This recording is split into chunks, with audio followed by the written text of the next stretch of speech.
welcome to session 4AG. Remember that for the feedback. The speaker is Dan Dirksey, and we would like you to put any questions you have into the chat.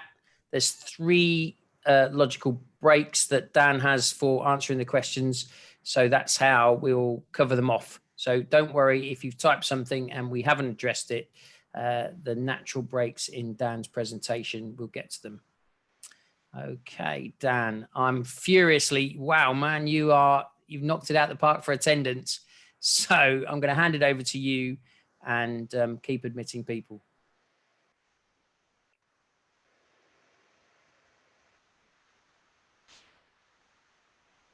Okay, can everybody hear me?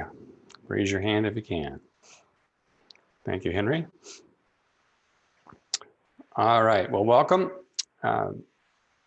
This is the ISPF Masterclass on Dataset lists, member lists, and UDLISTs. Oh my. So you might be surprised what we're going to cover is Dataset lists, member lists, and UDLISTs. But in addition to the online screens that you normally use through ISPF, we'll also be covering the different utilities, the LM services, if you will, that ISPF PDF has to access these same types of features. So let's get started with the Dataset list utility. This should be pretty familiar to most folks. A few different things that might stick out is I'm using the swap bar on the bottom there. That allows me to point and shoot with my mouse and jump between the screens.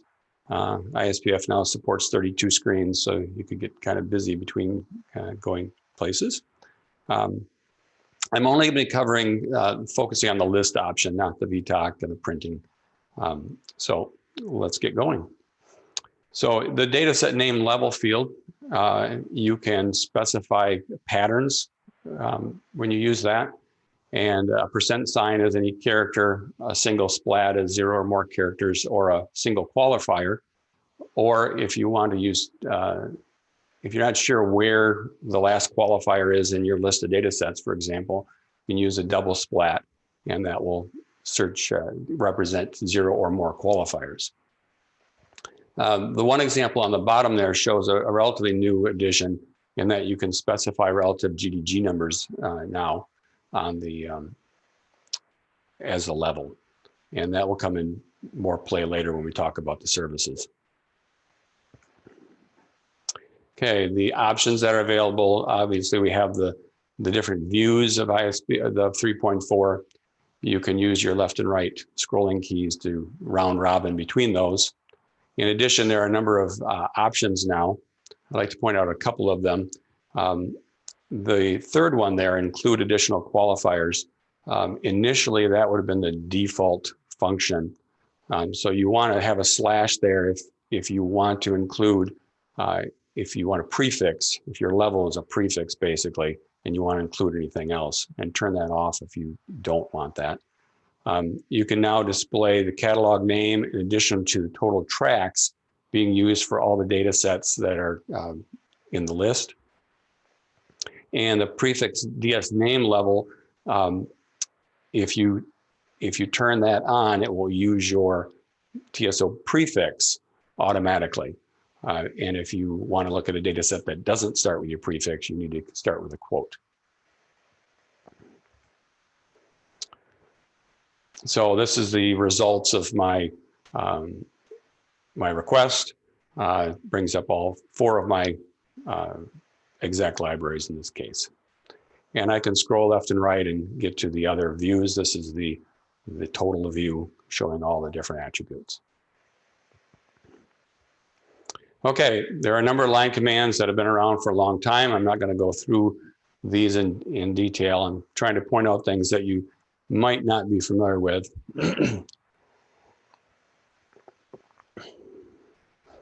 So nothing new here.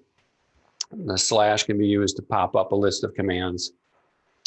But things that are relatively new, you can now use a double slash, similar to SDSF. So you could do a // V and then scroll down a few pages and do another // and it will automatically view all those, equivalent to using the equal sign, all the way down. Allocate allows you to allocate a new data set based on the current one. And I'll show an example of that. You can copy and move data sets now to existing or new data sets and members. And you can exclude data sets from the list. And then the other ones, you can unexclude them, either all of them or individually with the first or the last. The RA command is very helpful in that it allows you to set up a reference list from the data set. So you can build up lists or build up a list of data sets that are not connected by qualifiers. So you might have your personal JCL library and the system library that are totally different as far as naming conventions, and get them all into one list. And then the ref open D command, just for your information, can be used to edit those lists after you've built them up. And we'll show an example of those. You can reset statistics now. That's similar to 3.5. And you can do both the normal and extended super compare and search fors from 3.4. So here, let's get some examples going. This is showing the // version, so it's going to just do all three of those. X will exclude that line. This is just showing the old way of repeating the command.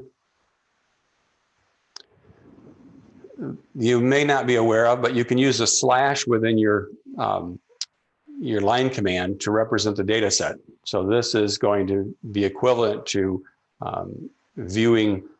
It's going to request to view all the ISR prefixed members in that data set. This is a slightly different way. You can just cursor over to the end and type your member name too if you'd like to do that.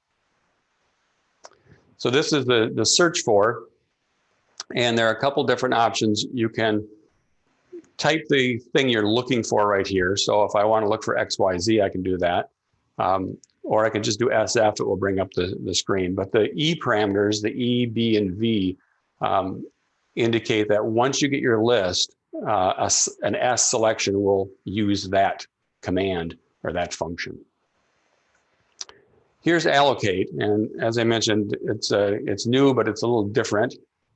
You need to specify the new data set on the line command here. It does not bring up a separate screen.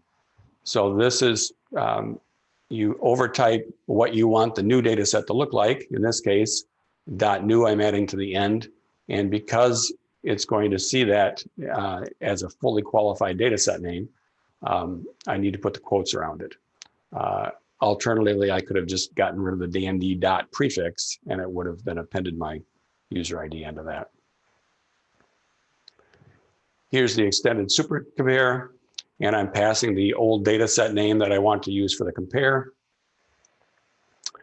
And in addition to the built-in commands, you can use any TSO command or your own exec. In this case, I'm going to do a migrate, hmigrate. Again, the / represents the data set, and going to ML2. And lastly, this is the RA command, again, a reference list add. So I'm going to add this to my to a list. You can have any number of lists that you want. All right, this is after you type in the allocate and give it that data set name, then you'll get this screen that will pop up to ask you if you want to use the attributes of the source data set or specify your own. This is the output of, or the panel that came up after using the super compare, and it's giving us the option of selecting which members we want to use in the compare. For search for, because we didn't give it a name, if you remember anything to search for, remember we just gave it the E, which we'll see in a minute here. It'll bring up the search for options. And search for is really just super C under the covers. That's search for is used by Super C. And this allows you to search one or more different levels or options. The C option here after the UR indicates that fetch and UR should both be found in the same line.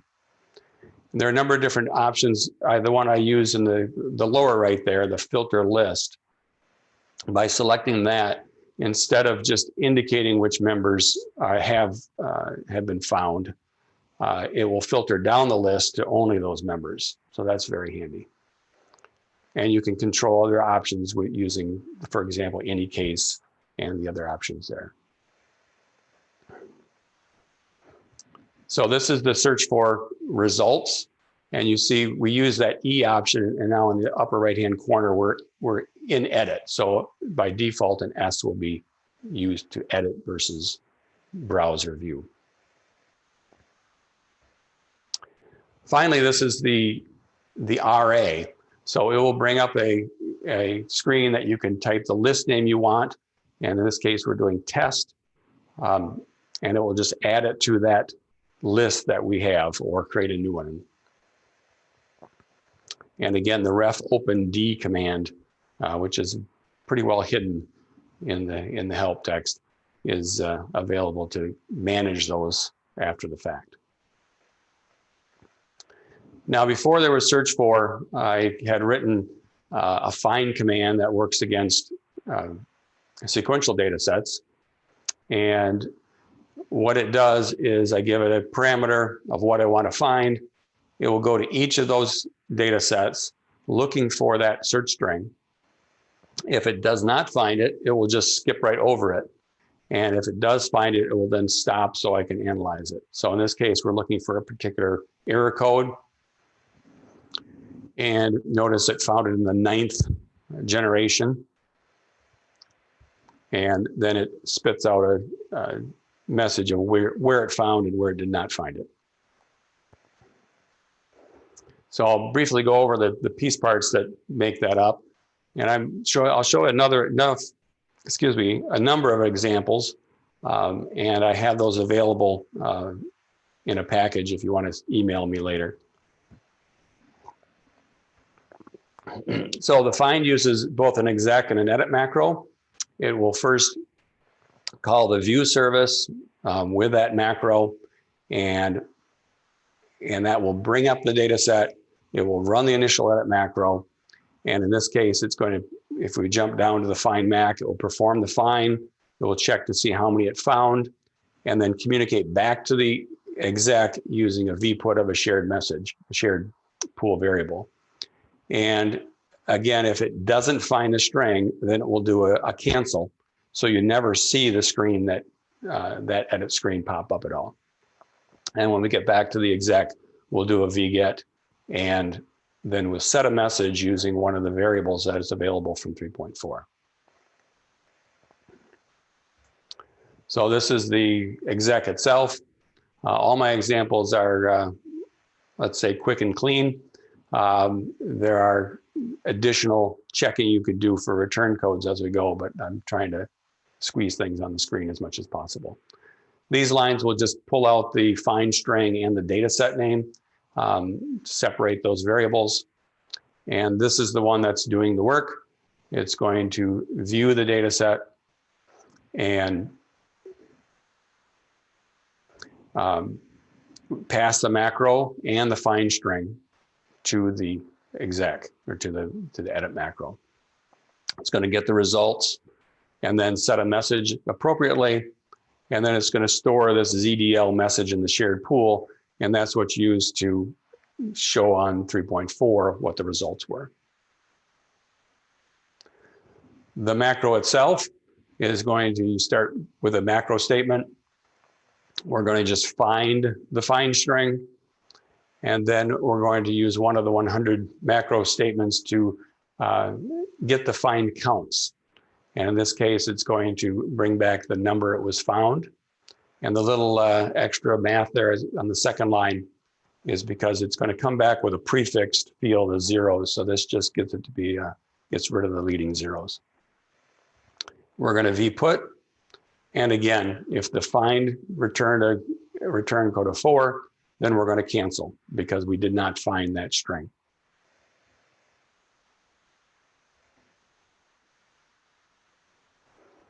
These are the variables that are available.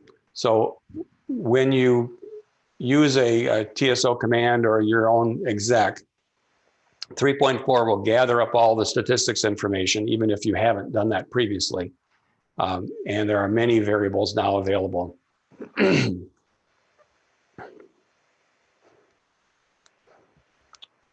different organizations and the dates, etc. Even the exclude status of the line.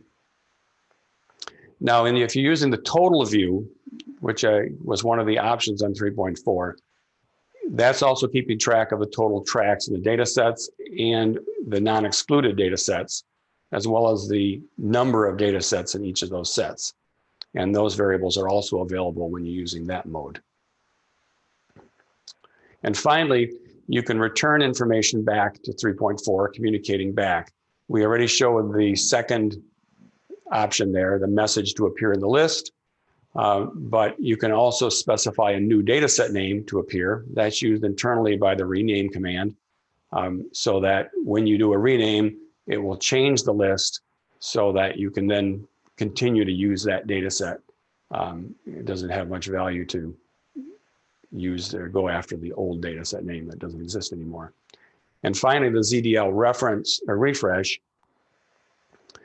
indicates that when you come back, you want to refresh the statistics. And this is used internally by the free command because you might change the space allocation.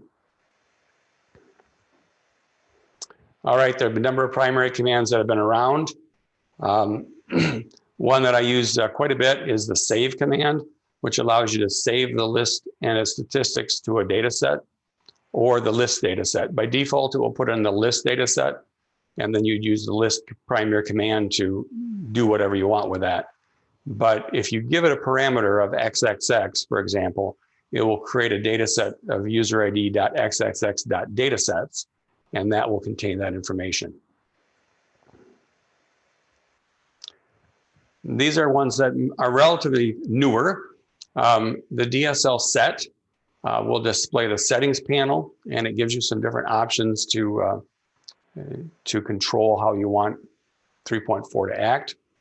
You can also exclude as a primary command and find within a data set name. So you can pop those back out. The member command, or just the M, will search for something across all, search for a member across all the partition data sets. And you can control whether you want to only look at the excluded or non-excluded. And you can also indicate with the recall to whether or not you want data sets that are migrated at those migration levels to be accessed. By default, it will not recall data sets. Search for as a primary command is another one that I use quite a bit, and it will look among all the data sets for a particular search string. LC allows you to change the colors on the 3.4 screen. And lastly, those four other ones allow you to jump directly to a different view instead of going round robin with your F10, F9. F10, F11. I have used this before. Okay, this is the data set settings, data set list settings. And each of those options, you can put your cursor on and hit F1. It will bring up some field level help. So I won't go through all of them, but a couple of them are pretty important. The first one there, displaying of the entry panel. Generally, if you're not using the workstation connection, you'd want that to be off, and that prevents that other pop-up from coming up every time. As an aside, the workstation connection is scheduled to be going away due to some security issues, and they don't have a replacement for it. And finally, the one enhanced member list for edit, view, and browse. That's another one that's very handy to have turned on. When we get into the edit, the member list side of things, we'll talk a little bit more about that, but it gives you more capabilities when you're using those other options. This then is the search for. We didn't give it a parameter, so it's only going to bring up the screen, and we could put one or more there. There are other options on the bottom that are helpful there to whether or not you want to search migrated data sets, whether you want to exclude things that are not found, some other nice options to experiment with. This is the color change utility. So like the editor, internally, the dataset list and the member list, I'll use dynamic areas, speaking from the dialog manager side of ISPF, and which gives you a lot of flexibility on what you want to present. And in this case, you can control what colors you want the different areas to be. And this screen will dynamically change the bottom as you experiment. And this is showing before using the exclude command. So I'm going to exclude all .reports. And we're going to shrink that list down then. And then now I'm going to use the M command. Again, the M command is going to look for any partition data set that has a member that matches that pattern. So I'm looking for my samples of the LMM list execs, anything that starts with that prefix among the non-excluded lines only. And so then it pops that back out and indicates that it found it in those two data sets. Now there are, instead of just using the 3.4 panel, there's many different ways to get at dataset lists. And the first one there is DSLIST command. That's a primary command option anywhere in ISPF. You can display a 3.4. You can give it a parameter of the dataset level that you want. And for this command, it will default your TSO prefix if you don't give it. So that first example is going after my personal exec libraries. The next one will give me anything that starts with sys1 as the first qualifier, again, using a quote. And the third one is the one I use more often, and that is giving it a reference list, something that I've built up before. I can just say DSList my in this case, and it's going to do the my reference list. And if you don't give it anything, it will display a list of your reference lists that are available, and you can then select for them. And there are a couple different other services that are available. These are one of many of the LM services, library management services. And the first one is LMDList. And now this one doesn't display a list, but it gives you access to all the information from a list. So you can query all the data sets and the attributes of those data sets. And then lastly, the LMDDISP service will actually do a data set list display, giving information or showing a list based on what you are interested in. In the shop, my client uses CA7, so we have a number of schedules. So I have a little exec that uses this last one that will just display all the different separate schedules because, again, the qualifiers are similarly named.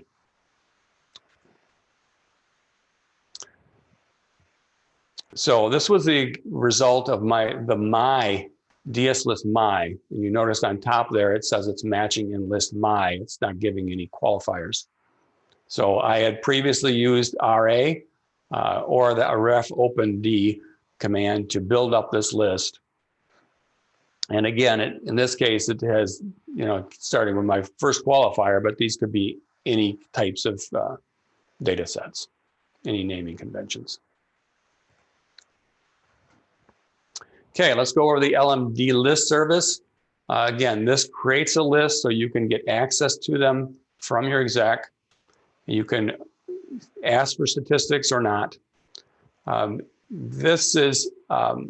are a couple other services that run on either side of these. The one is the LMD init, and that is a service that associates the dataset name, level, and volume with a dataset list ID. It's similar to the LMInit service if you've done those before, which does another association, but it just gives you a handle to use. And there are a number of different options that you can use: list, free. We'll go over all of these except the totals one. And after you do a LMD init, you need to do an LMD free to free that handle or that association. So let's get some examples here going. In this case, I'm looking for anything that starts with my user ID, any number of qualifiers, and looks like a generation data set. I'm going to ask for statistics to be returned. The DSVAR variable is generally set to blanks when you start, but you can use that to position somewhere in the middle of a list if you want. And the status of no or yes, if we're going after statistics, there's a possibility it's going to show that progress bar, and this controls whether or not that's going to be displayed. So again, with LMD init, we're going to associate that level that we have, level and volume, with this ID. So list IDV is our variable, and we'll then use that later in the LMD list command, as well as passing any other parameters we want to do. Now this is a loop. So the first time I use the list option, it will build the list. And then every time I call it after that, it will return the next one, the next data set that's available. And in this case, I'm just tossing something on the screen with a say, but you can obviously do whatever you want to do with that list of data sets. You could be gathering up information, looking at the volume level, or whatever your little heart desires.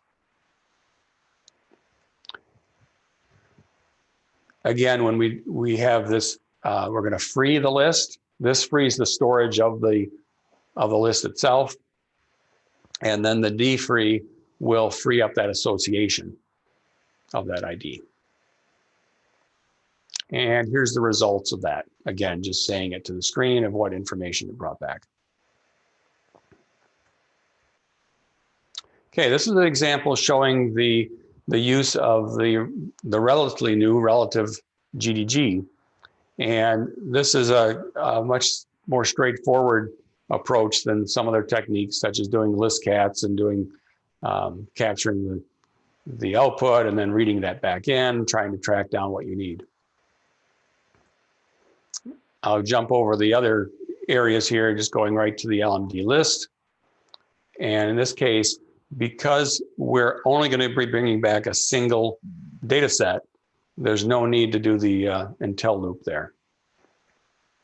And again, it just spits out what it found as far as the data set.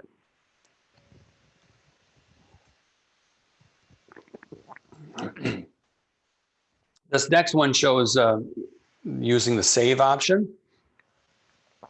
And there are, again, two different flavors of the save. You can use the ISPF list data set if you don't give any group, but typically I will pass along a group name. So this is going to create a data set, dandy.lmd.datasets. And I've asked to just do a normal save. The save C will bring back catalog information as well. And I am going to show the status bar in this case.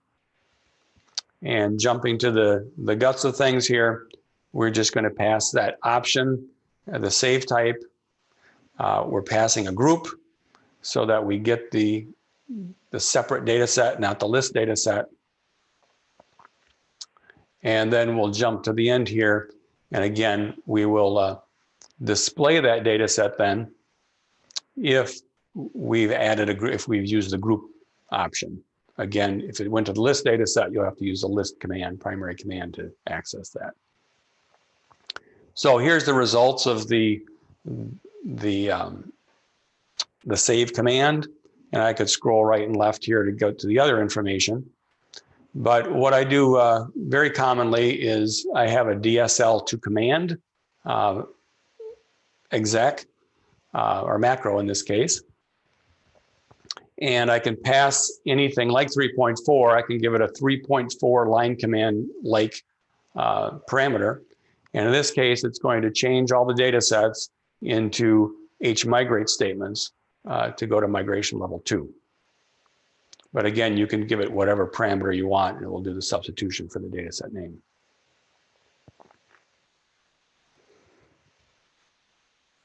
Okay, that's it for the list service. The LMD DISP service is a bit simpler. We're just going to have it come up with the list of what we're interested in showing. So we have LMD DISP. We're going to give it the information we're interested in looking for. We're going to just call the LMD DISP service, and we'll have our example, the results of that. So we're just about ready to go into member lists. Are there any questions out there, Stuart? Yes, there are.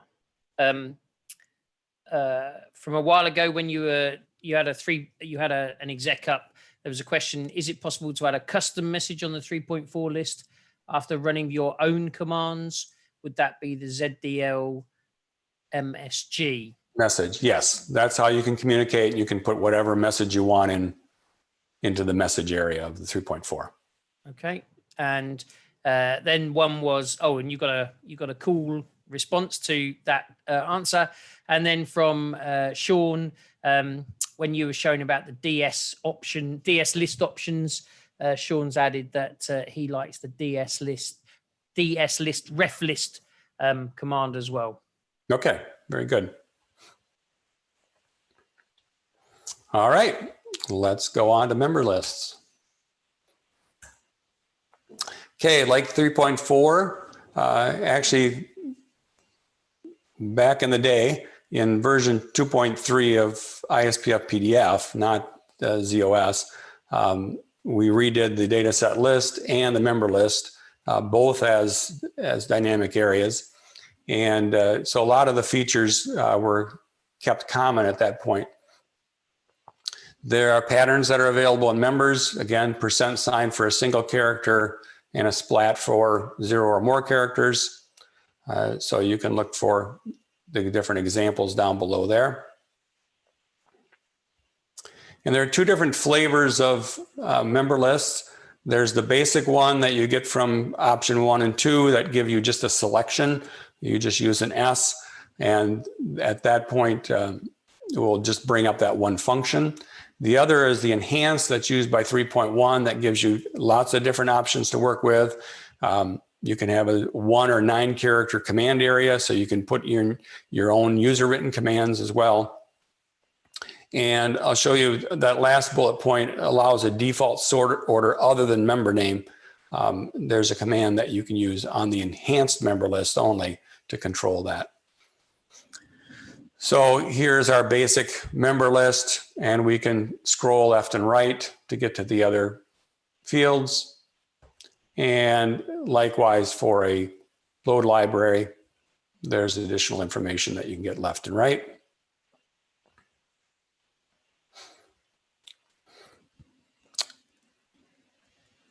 And this is the enhanced member list. This one came from dataset list, from the mline command in this case.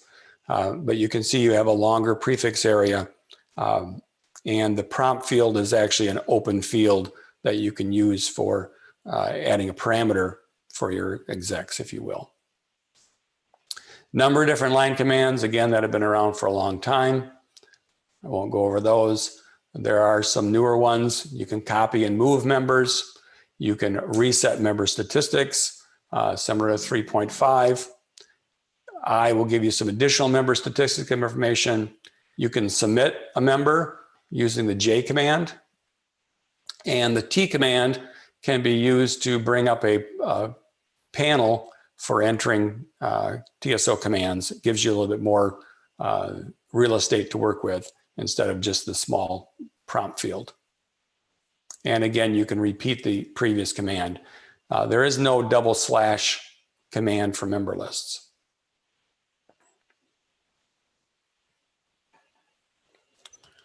So here I'm just showing that I have a my command exec that I've written, and I can run that against the members.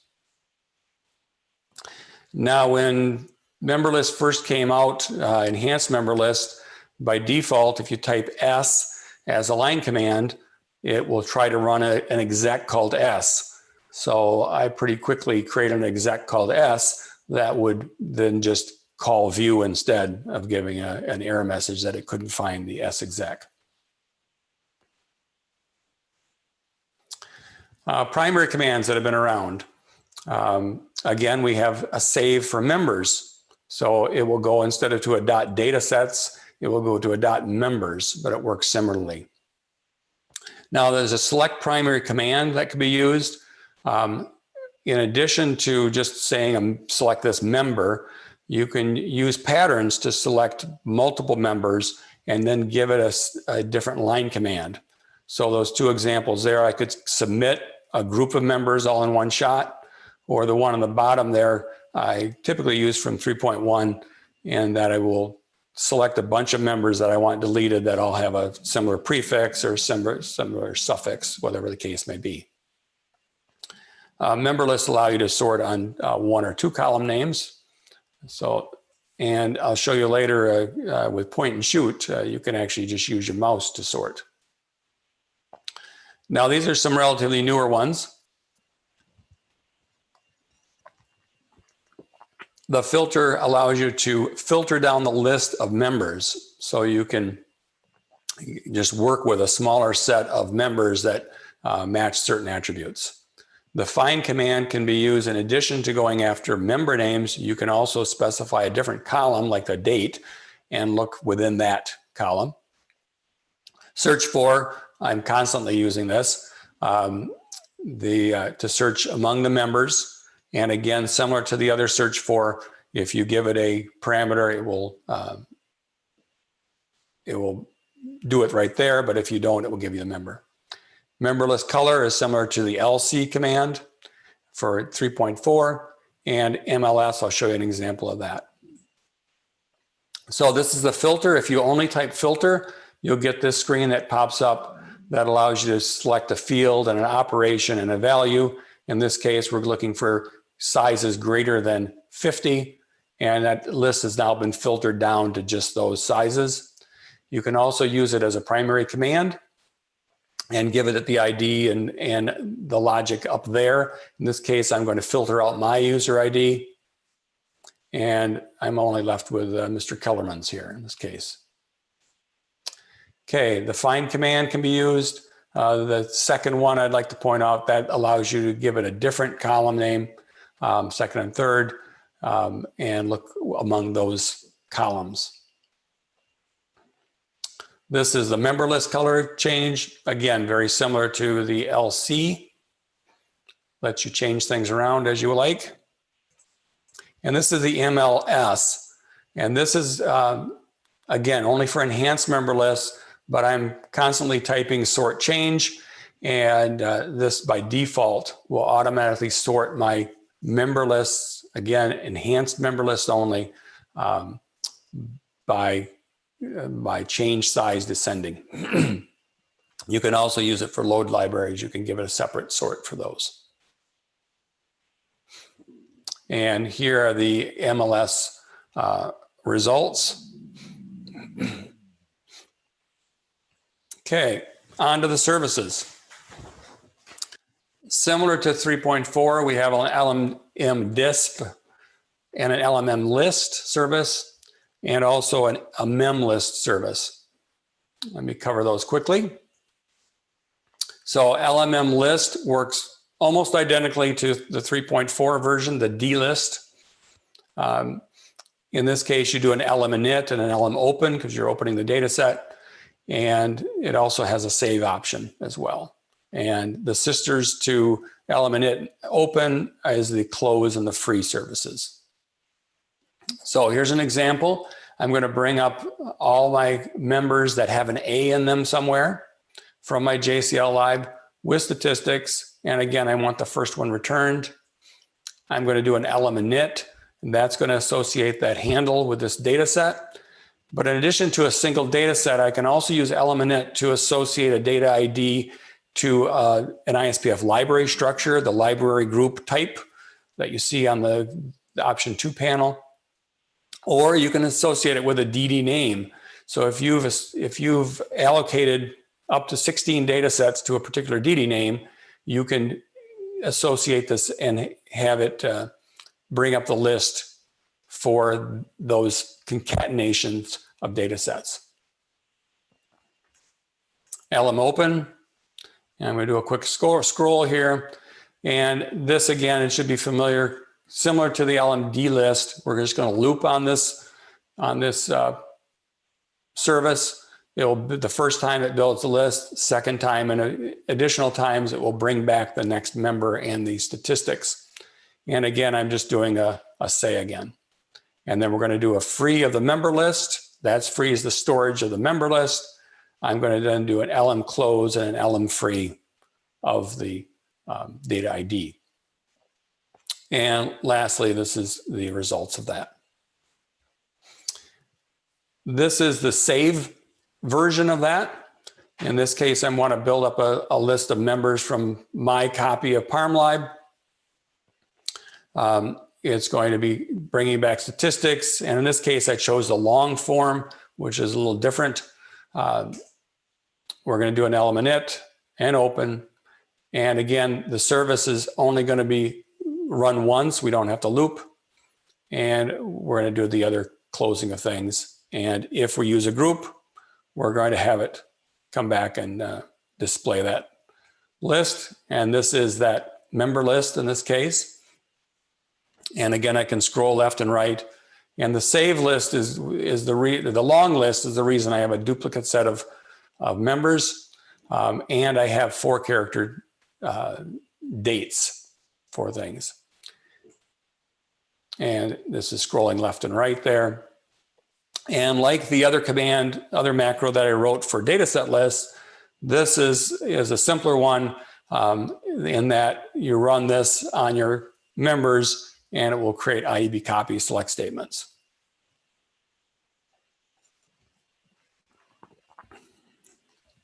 Okay, almost done.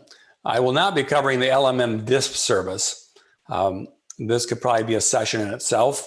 It's very, very powerful, but has many different options. I'm going to point you at the CBT tape. Mark Zeldin years ago did an XMEM_list exec, and that gives an excellent example of the different ways to do that, but it gives you a lot more control of what you want to appear in the list and how things are managed. But the answer to that complexity was the MEM_list service. This is a much more simple way to get the results that you're looking for.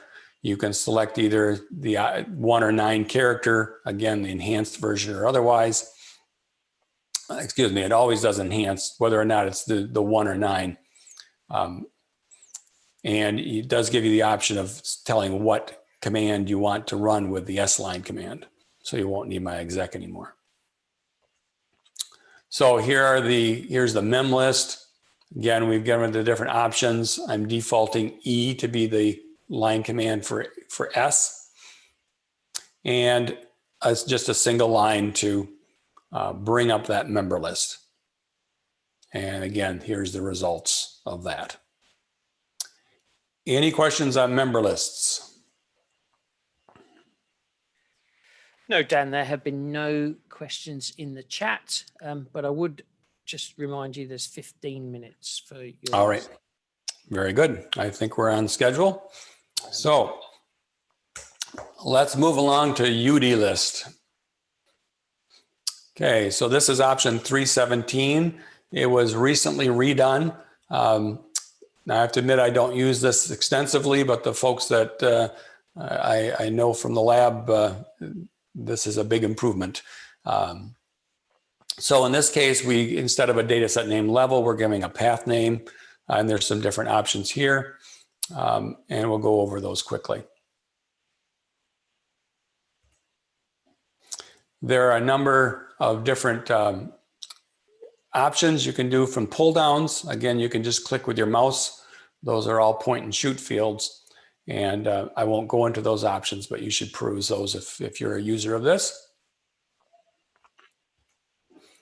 So you specify different, either using relative or absolute or home directory. Any of those special characters indicates that it's a path.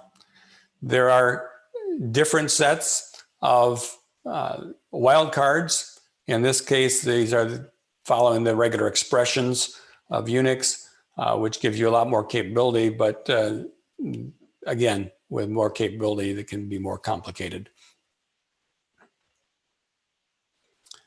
There are a number of different directory list options that can be selected, and several of those are from the pull downs. And at the end here, I have a little video that will show those different fields here.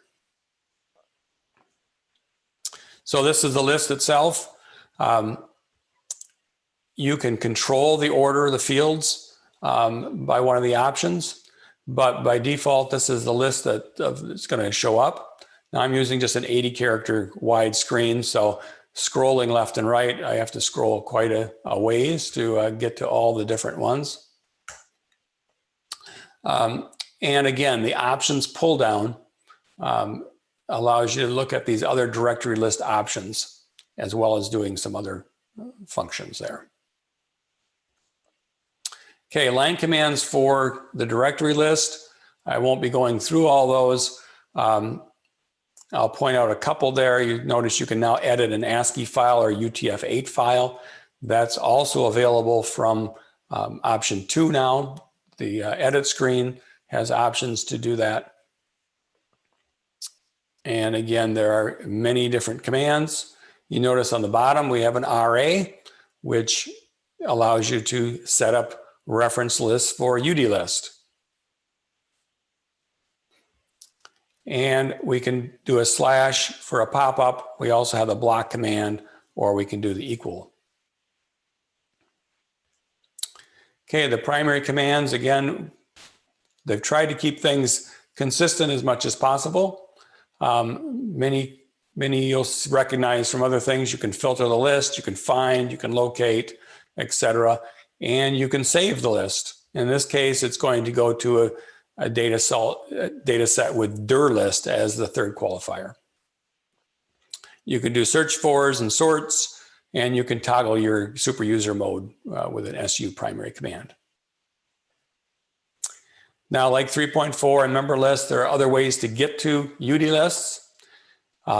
From edit and view, from the other data set name, you can specify a Unix file directly there.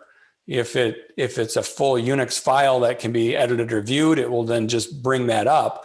But if you just give it a path, it will bring up 317 from option 1 or 2. Likewise, from 3.4, if you put in a pattern that starts with any of the characters like a slash, instead of going to 3.4, it will go to 317.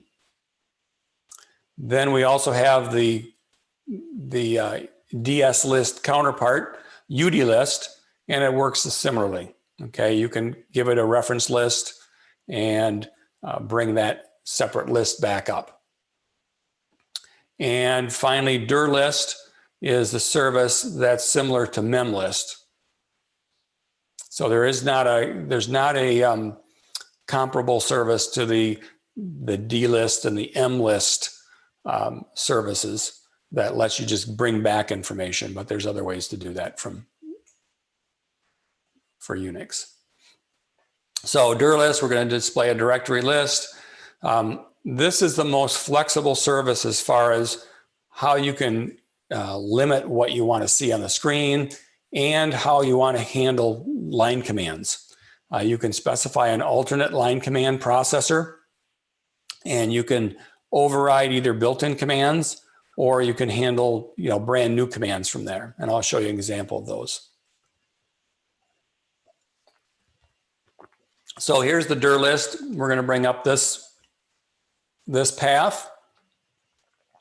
And this is how you specify what fields you want to show on the panel. In this case, we just want permissions, type, and modified date for those particular lengths. And then if you choose to use your own line command processor, you can give the name of that line command processor, the built-in, either built-in commands or custom commands that you want to have handled. So in this case, we want to have it get triggered when the browse command is used, as well as our new LL command. And very simply, there's the call for dir list, passing the path and the columns. And I think that's correct here. The dir is the variable name that has the path in this case. Okay, this is the line command processor. So when it gets control, it's going to grab some information. Again, some of the variables that are stored in the shared pool. I scrolled here quickly. It's going to handle the browse command. And in this case, maybe for different file types, you might have your own built-in browse that you want to have executed. And so you'll run that in that case. But if it's not one of them, you'll just use an exit return code of 1, and that tells ISPF to, okay, you handle it. And then our LL line command, we're just going to spit out a message, again, similar to the ZDL MSG variable. And we're just going to spit that out. This should never get called in this case. That will throw an error if you didn't handle a particular case here. And there's the vput of that message. So here, after we do a browse and an LL, again, in this case, we're going to call browse, default browse, and then we just put the message on the screen saying LL.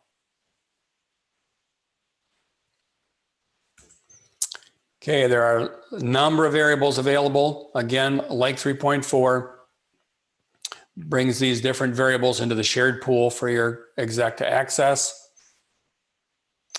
and has one option that you can use to communicate back, and that is this ZUD message variable to put what's back in the list. So, excuse me. My emulator, I happen to use Blue Zone, but I believe the other emulators also allow this. For point and shoot for the using your mouse on the various point and shoot fields, you can use your left mouse button, but you can also configure it to use the end command for your right mouse button, and the scroll wheel can be F7 and F8. So you can very quickly buzz through just using your mouse. I think I used my keyboard one time in this couple minute thing here. So let's get it started here. So this is a variation of the 3.4 panel that allows you to have these things that are saved combinations, and these are all point and shoot fields. So when you point and shoot on something, it's going to bring up that particular list, and you can, again, double click on things and select the different things you want to have done. Again, I'm using F3 as my right mouse button, so I can go in and go out very quickly. Here's showing the sorting with a point and shoot from the enhanced member list.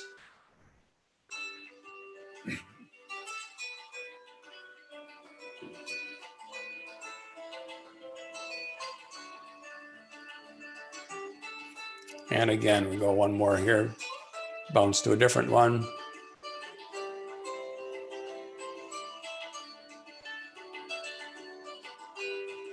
Okay, now we're back here. You notice I also have UDLISTs, and we jump directly to 317. Here's the different options that you can use here. You can control whether or not you want Unix commands to be used in command line. This shows the column arrangement. So you can, when you're just using it, you can change the order and the sizes for the columns. and you can override line items. So here I'm using my keyboard for the first time. This is basically the S, what the default line command is.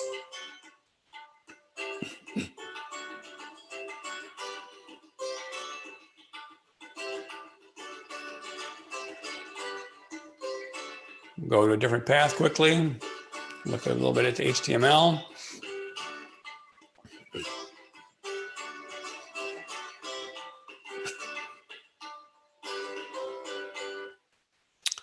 All right, are there any questions on UDLISTs? From Sean, I would add the command nretrieve is a very useful PF key command to retrieve data sets from the ref list. Okay, yep. And your background music did create some feedback. So okay, I didn't write it. All right. Okay, as I mentioned before, all the different examples, if you want to send me an email to Dan@TSO Tools, you'll have to replace the little bracket there. I only use these for this address for share presentations, and I've already had spammers pull things out of that those presentations. They'll probably figure this all out too. Dan, have you got one more slide to move on to the QR code for feedback? I there do. You go. All That's right. the one. So I appreciate your feedback. I appreciate this opportunity to virtually come out to visit you guys. Hopefully next year we'll be back to normal. I have several other master classes that I've done over the years for share, and particularly on the edit and edit macros. And I'd love to share those with you in person. So, Dan, we got one little bit of feedback. Is there a way for you to share the scripts online in a Git repo or a CBT tape, which is going back quite some way, Henry? But do you have these in an electronic format for people to access? Yeah, I mean, in the past, I've just done a zip file, but I've worked with Henry on his Git tool, Ziggy, and so I will work with Henry to make that happen. Fantastic. There you go, Henry. Free plug for Ziggy as well. So thank you, everyone, for attending. It's been a very, very well attended session. Note to me that people are interested in, native ISPF stuff for next year in Celtic manner, COVID permitting. But please give us plenty of feedback on session 4AG for Dan and the rest of the GSE committee so that we can get it right for future conferences. Thanks, everyone. Thank you very much. And I'll be uploading the presentation here in a few minutes. Beautiful. Really, really appreciate everything. And I'm now going to close the call. Have a great day, everyone. Bye-bye. All right. Thank you, everyone.